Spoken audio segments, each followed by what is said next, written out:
It's time for another tale from the glass-guarded world, with Brian as Paxton the human cleric, Ashley as Tara Dane, the human fighter, Andy as Finmek Caspinner, the gnome wizard, Danielle as Athelflad, the halfling rogue and monk, and me, Mike, as the DM. Having recently barely come out victorious in a battle against some vicious owlbears, our traveling heroes continue to move through a forest in magistracy territory. Their eventual goal is a research facility that sits at the edge of the glass western wall of their world. At the end of the last episode, their journey was interrupted by a voice from the trees.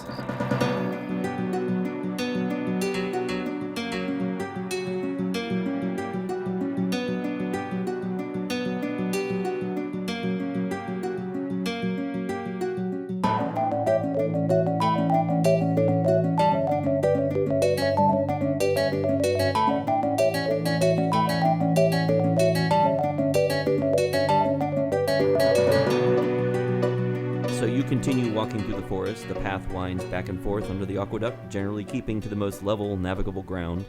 Sometimes the forest grows more densely around the aqueduct supports, and sometimes clearings open up around you.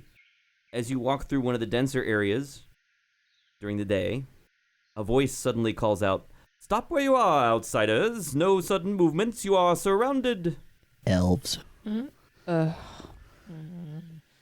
Sounds like a wizard to me. It could be both. Do we stop? Paxton and Tara, you can spot some movement in the woods that you think are probably some elves surrounding the party. Like scouts? Probably scouts. I put my bow and mace on the ground and put my hands in the air, and I'm like, "Hello, we're friendly." Excellent. You have entered the territory of our clan and the wizard Green Zub. Why are you here? Will you submit to a search? No. We're just passing through. Let us be. Why are you here? And at this point, a tall elf steps forward, a female elf. We're taking a walk through the woods. We have no interest in you. Yes, but we're interested in you. You can watch us. We haven't done much in the area. The forest seems to defend itself quite well. The owlbears were difficult to fight off. But aside from meeting some goblins, we have not seen anything else. We're just traveling through, trying to take the quickest route out of the forest. By this point, we thought it would be nice. We're ready to get out. You're not interested in our trees, are you? Not in the No. Do least. you have any axes with you? No. Certainly not. Not for chopping wood. I have a hand axe. It's not I for see that. chopping She's down a tree. eyeing your hand axes. Let me see them. I mean, you want me to throw it at you? Because No, that's not a great she idea. walks over and holds out her hands. I hand a hand axe over. All right. She looks it over and says, "Very well. You may have it back," and she hands it back to you. What are you really here for? You're traveling through, why? We're just following the aqueduct to the end. We're looking for owlbear babies. We are raises an eyebrow. poaching seller people. Yeah. There's No, this that's probably a bad lady in idea. this town that likes to sell exotic animals, and we know owlbears live in these woods, and so we're looking for babies to sell. We need to make some money. So this elf is wearing furs and some leather, and she's got face paint of some kind on, and her hair looks a little wild.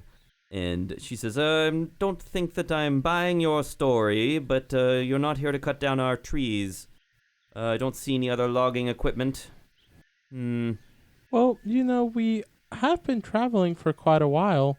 If you would be okay with being on friendly terms, is there anything that we can help you with? Have you had any issues with the goblins in the area that are... I'm interested in hearing what happened with you and these goblins. We're aware of them, but they haven't caused us any trouble. What happened with you and these goblins? They're trying to poison cows. Poison cows? Yeah, that's their Why? mission. Yeah, because they're mad at humans. That sounds like a roundabout way to get back at the humans. I think that's the most intelligence that they were able to put into it. Very well. I'll make you an offer. assuming that you truly are just continuing through, we will provide an escort to Zub's tower. And from that point, you should have no difficulty continuing to follow the aqueduct west. I say thank you in Elvish. She raises the other eyebrow. Ah, a cultivated, civilized person. Don't see those in here very often. I don't know if I'd go that far. Are they having this conversation in Elvish? Sure, yeah. Mm-hmm. Okay, I'm just gonna stay quiet while I listen. Mm-hmm. You notice that she has what you would not describe her accent as wild. She sounds rather posh. I say to the elf in Elvish, I've heard that you're not on good terms with the keepers. We leave each other alone. I'm not exactly friends with the keepers either, and I can assure you that we're not affiliated with them and that we definitely don't want to take any trees. We don't want to hurt any of you or anything. We just are on our way to a place quite far from here. And the forest is just the quickest path. I'm not aware of much to the west of the forest, but you're welcome to pass through, assuming that's all you want to do. We'll have some elves around you as you pass through, and we'll keep an eye on you and make sure nothing happens to you and make sure nothing happens to the forest. Agreed? Agreed. Thank you very much. All right. So the other elves sort of melt into the trees, and this elf, who introduces herself as Gathalin, sort of follows near you within view. Gathalin, is there anything else that we should know that might be a bother to us in these woods? Well, Zub is a bit of an ordeal. I would leave Zub alone if I were you. What does he generally do? He is an interesting choice of words. Well, Zub is hard to predict. Zub could be a different person depending on what day you visit, or what month you visit, or who you are when you visit. I would simply leave her and her tower, him and his tower alone if I were you. Fair enough. But we will escort you to the area, and you'll be able to rest for the night near the tower and get back on your way, and you shouldn't have much trouble after that. The eastern edge of the forest is more dangerous than the western. With you escorting us, about how many days' worth of walk is that? I believe you'll arrive with our guidance probably within 2 days. Okay. I have some things I'd like to discuss with you whenever we make camp. Are you All right. going to be accompanying us? I'll be in and out. I'll be around. Fair enough. Part of the time I'll be available. So she guides you most of the rest of the day, and you move faster than normal under her guidance. And make camp that night, the 30th, under the aqueduct. And she'll make camp with you. What did you want to talk about with her? I wanted to ask her if she knew much about the Great Forest to the north. I know a bit about it. I've been to the Great Forest. I'm from there, in a sense. Really? Yes. I've heard that there are observers in the Great Forest. Observers? Do you know much about them? I doubt it. Last I heard that the last few observers had been killed. Even there's a bias against observers. I've heard tales of sometimes some observers betraying their own. I doubt that you'll find an observer there now. But perhaps they're hiding. You've heard of observers turning on each other? That's interesting. Yes, it's anything to preserve oneself once the purge began. Once people began hunting them down. That's interesting. Yeah, she'll tell you stories she's heard of, in an attempt to save their own skin, some observers turning in other observers or giving hints as to where they might be found. So, do you know of any famous elvish observers, or do you know of any living observers? I know of no living observers, but there have been elvish observers before. Because they try to keep a low profile, they don't have any great stories associated with them. Do your people have any lore or tales or anything like that about the rivers and why they might possibly have broken? Well, We suspect it is the wizards and their magic. Or perhaps the foul machinery of some of the humans and the orcs, belching smoke and heat and flames into the air.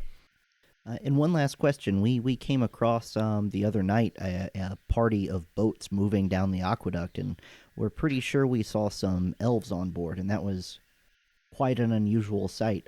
What's your insight bonus? It is +5. Her head adjusts slightly faster. She sort of jerks her head just a little bit, a slight motion, and then she tries to play it off as nothing and says, "Boats moving down the aqueduct, you say? That's probably nothing. Perhaps the wizard's doing something. I wouldn't worry about it." Okay, then I won't. I give every bit of body language to show that, like, I'm just dropping it and not Okay. interested in it. Yes. She appears slightly... She's trying to hide that she is slightly concerned by your having noticed this. Mm-hmm. So that day, the 30th, you travel, you make camp. They don't have any problems. On the next day, the 7th, you travel again pretty quickly.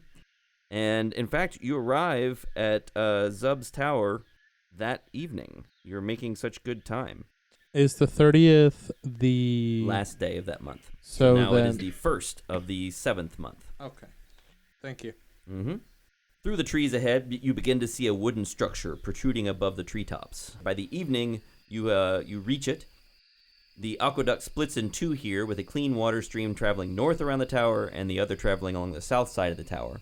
The tower itself sits on a small rise and is a strange sight to behold. It's not the elegant, organic sort of wooden structure one associates with elves. Rather, it appears to be thrown crudely together, made of fallen trees and branches tied together with vines, with birds nesting all along its sides. It's still impressively tall, maybe 50 feet itself, and with the hill that it's sitting on, it exceeds the height of the nearby trees by 15 feet. It's also impressively solid. It somehow looks both rickety and yet sturdy. Small wooden ducts carry water into and out of the tower, and you reach the immediate area around the tower just as the sun is beginning to dim. And Gathalan says, "That is Zub's Tower. You may rest in that lean-to over there. Your horses..." Oh, you don't have horses. Scratch that. You can drink from the pool if you like. There's we can bring some food for you if you need something to eat. And in exchange for this hospitality, we expect you to leave in the morning. You should have no trouble, assuming you continue on your way directly, exiting the forest as soon as possible. Oh, and I advise against trying to interact with Zub. Just politely decline if he or she invites you in, or if he or she invites you to do anything. One never knows which Zub one is going to get. Hey, gee, in a little while you might see us coming back the same way. If you see us. Very well, thank you for letting us know. Good night. And she walks off. Let's go say hi to Sub. Oh, wait, what do you think the chances are that Zub is not going to come say hi to us? That's a good point. We'll be sitting right next to his home. It's home. Their home. Their home. Huh. That is about two people that have said, "Stay away from Zub." Are we going to listen? I think it was the same person twice. Nope. I think Mun it was said the same person thing. twice. Mun said the same thing. Yeah. Oh. Yes, no, let's stay away. If two people have told us and we have no goal with Zub, we have no objective in when God, we don't interacting need with another him. side quest. Yeah. Yeah. Yeah, it'll probably make us deliver wheat or something. Okay. Yeah, let's just, in that case, let's rest for now. I'm sure if anything, the hag will come out and talk to us, because this sounds like a hag more than a wizard. So is Zub's house is ahead? We're not like right next to it, right? So there's a large clearing around this hill, and you are sort of up on the edge of the clearing away from the tower.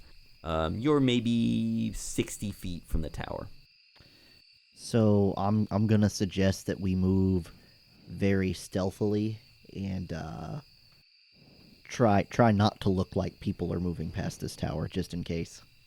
We can go around the edge of the clearing, Mhm. and then just maybe set up camp, like, In the woods. yeah, just go another, 100, 200 feet and set up in the woods. You're setting up your camp. You're getting your... are you starting a fire or skipping the campfire again? We probably don't need a Don't need campfire. a Yeah, we campfire. don't need a campfire. Okay, you're setting up your camp. getting armor off for the night if you're sleeping without it. I guess, are you sleeping with or without armor now? I'm going to sleep with armor tonight just Okay. because I'm kind of freaked out about All right. Zub. All right, so as you're making camp, you're all bedding down. Finn, you're about to take your watch. You are you're tapped on the shoulder, Finn, from behind. I look around. Okay, wait. Am I tapped from behind while I see 3 people sleeping in That's front right. of me? Yeah. Okay. You Not as stand a there reaction, but as a- indecisive. As a bonus action, just from reaction from something tapping me, not as a reaction, but as a bonus action, I'm going to use Misty Step to teleport like 20 feet away in between everyone with my face looking towards where I was. All right.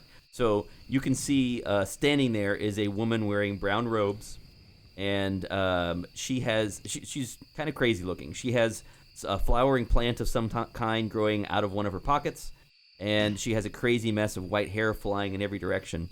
And as you disappear and reappear, she sort of claps her hands and leans back and laughs and says, "What you doing there, strangers? What brings you to Green Zub? Come to seek my wisdom, advice on gardening, looking to have your fortune told, eh? Look at you all, so young and stupid. Would you like to come in for a drink?" So I say loudly enough, since I Misty stepped into the group, just loudly enough to try to wake them up. Well, hello there, Green Sub. We were not looking for any fortune telling tonight, but maybe on the way back we might stop by here. I have the finest water brought in from the sea. You want to have some water? It's so tasty. Honestly, I kind of want a fortune telling, but Yeah. not in the middle of the night. Like, what do you guys think? Yeah. What you got there? Some Am I owlbear awake? pelts. Oh, that's exciting. Do you think maybe I could have one of those? I've seen owlbears plenty of times in these forests, but not many people bother to fight and kill them. They usually just run. A clever choice to kill them, though. You must have been quite brave. What are you doing now? Where are you going? We're just passing through the forest. Okay, if you Sleeping. guys want, we can probably trade them pelts for a reading. I just don't know if she's crazy or just highly attuned with the magics and such. So, what do you guys think? Could be both. Yeah. Could definitely be. It's probably both. Like, I'll go with that. yeah. Do you guys want to go? I'm not going inside her tower. I'm not sure if I'm awake.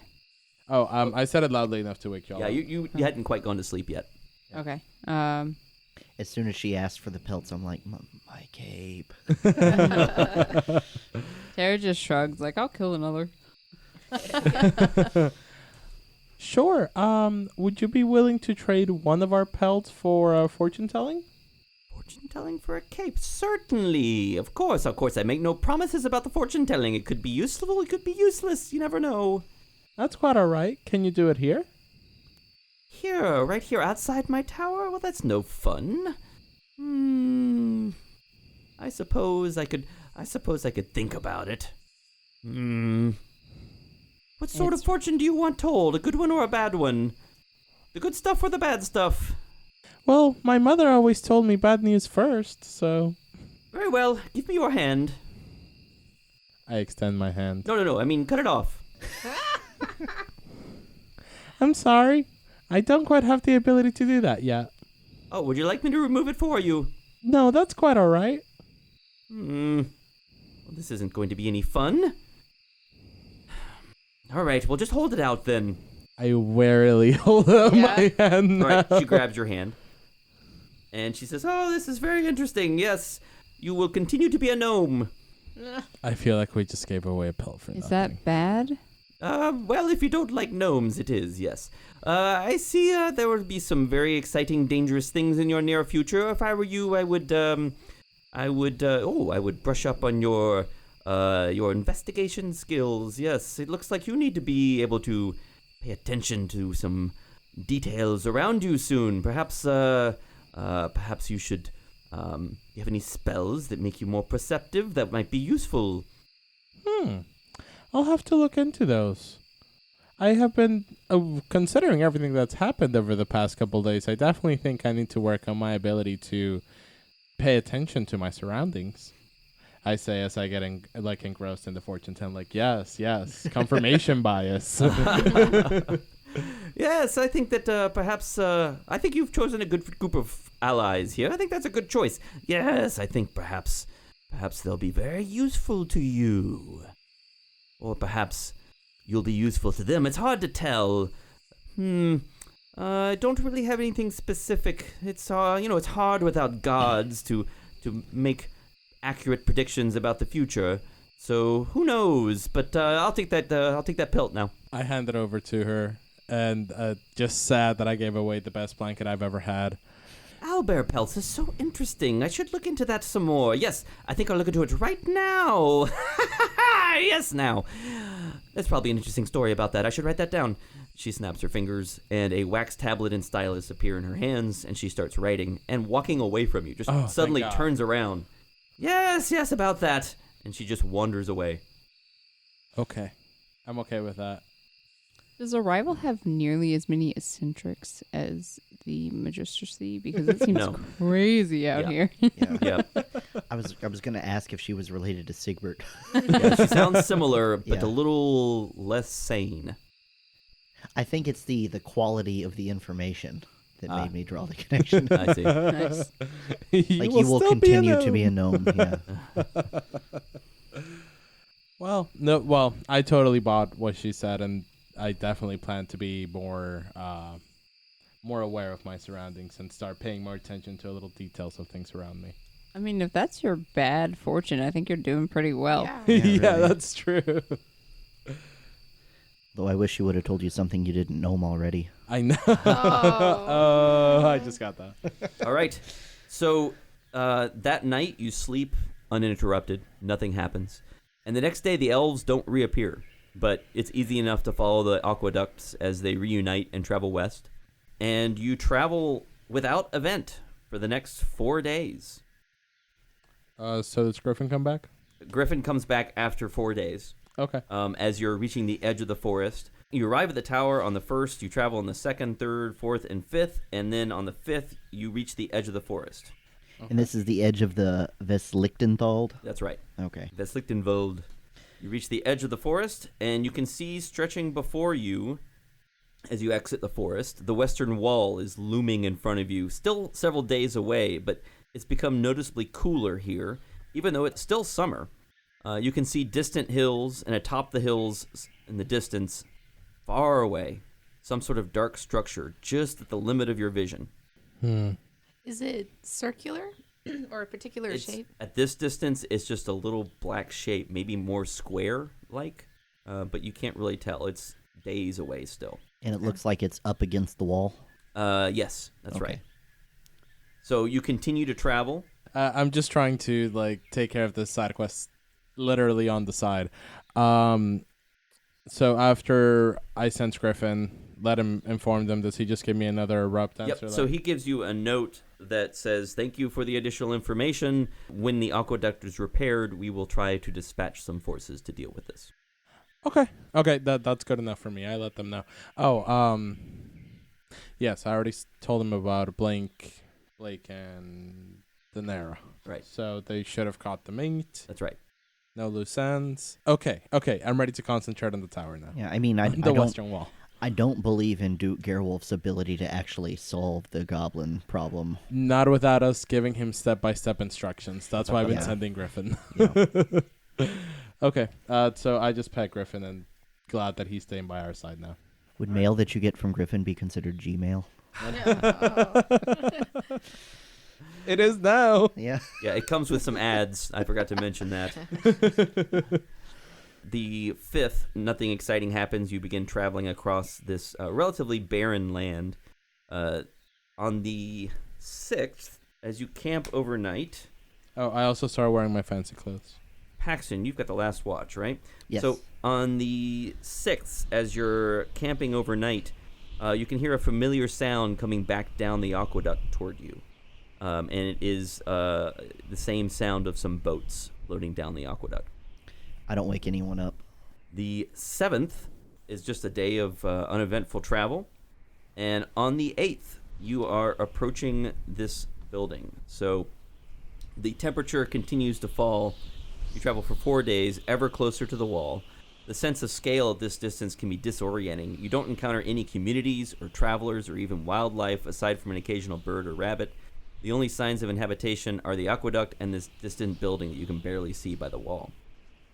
One interesting note, Paxton, as you continue to travel, you begin to feel a slight buzzing or humming sensation, but you experience it inside your head. It's barely perceptible, and it's not uncomfortable or unpleasant. I ask if anyone else can hear that or feel that. No one else feels it. Huh.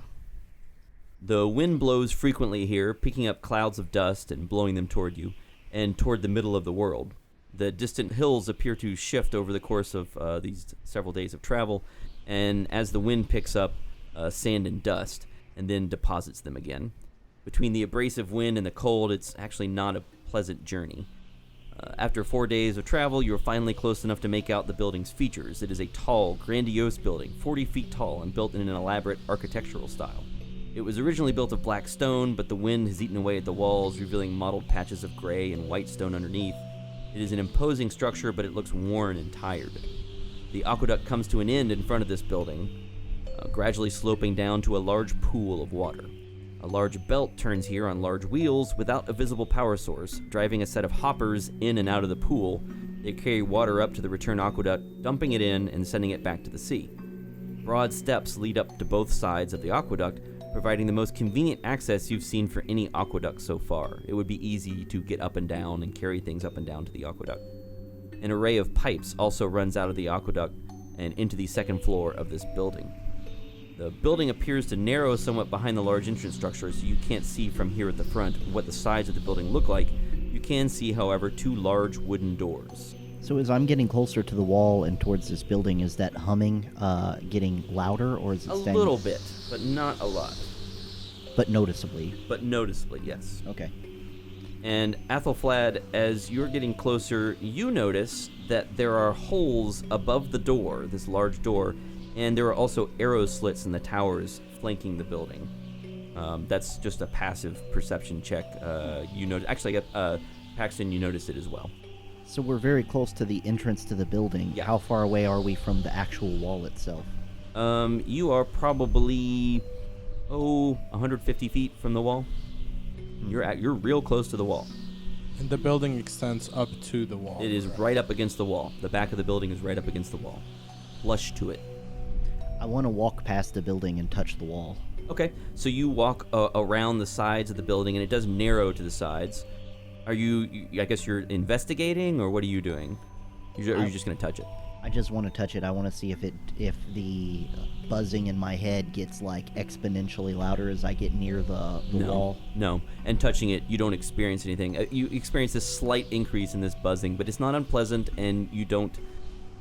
it's almost like a warm feeling, but you don't experience anything else. It doesn't get louder, appreciably louder, and it doesn't hurt or anything like that. I'm trying to decide whether the buzzing is because of my proximity to the wall or if there's something in this research facility that's triggering it. Is he the only one that experiences the buzzing? That's right. Okay. Yeah. But you've told us about it, right? I said, does anyone else hear that? I don't know what's going on, and I also don't know if I'm like going crazy or something, so I'm not True. volunteering the info yet. Okay, that's fair. Well, it seems that this is, even if it's not a military base, it still seems militant in nature. I think once we go inside, we'll be under high surveillance. Is there anything you guys want to talk about or do before we go inside? I think we need to recap what our mission is at the very least. You know, I wonder if it's high surveillance. I have a glass dagger on me, so. You also have a glass steel sword. Yeah. Should we leave the glass steel here? Or hide it somewhere? We can always say that we brought the sword for them to investigate. Yeah, That's If true. they find it, and the yeah. cow soup.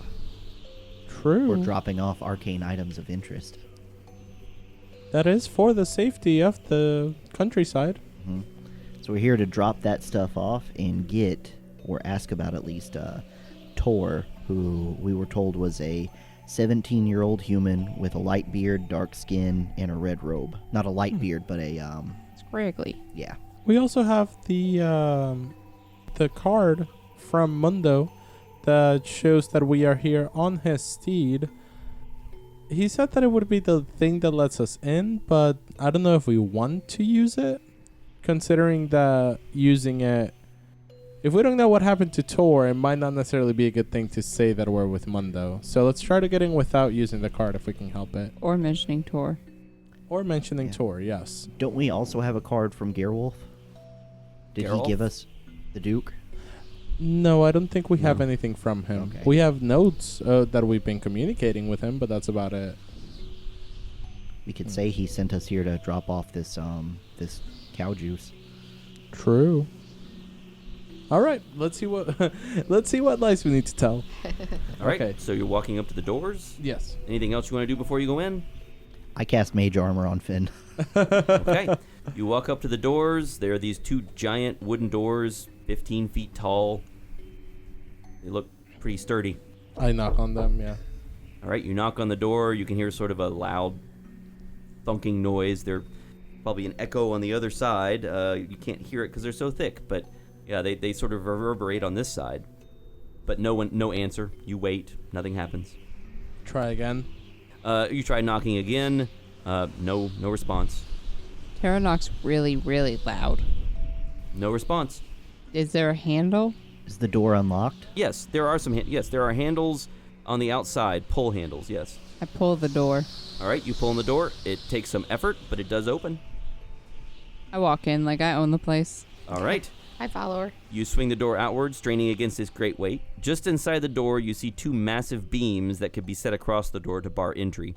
They're, of course, not in place. This is an impressive entry hall. A carpet climbs steps up from the doors to a pair of smaller doors at the back of the room. There's a second-floor walkway that runs around the room, and you can see that the ceiling is reinforced with large wooden beams and steel braces, holding up a roof of large stone sheets. There are magical lights and sconces along the walls, but the room is not well lit. Aside from the carpet and the door, one thing stands out above all else in this room. In the middle of the floor is a body lying in a pool of blood. It appears to be a middle-aged human male wearing silver robes. How long has he been there? Or what does it look you guys like? want to investigate? Yes. Yes. All right. Let's do investigation checks. All right, so I'm looking up your investigation stats. Finn and Tara and Paxton and Athelflaed.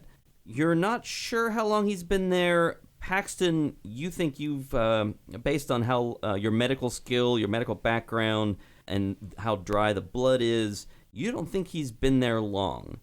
As you check out the body, most of you don't find much. You think that these injuries were not made by a blade. You think that he's probably taken blunt impacts from blunt weapons or maybe magical hits of some kind.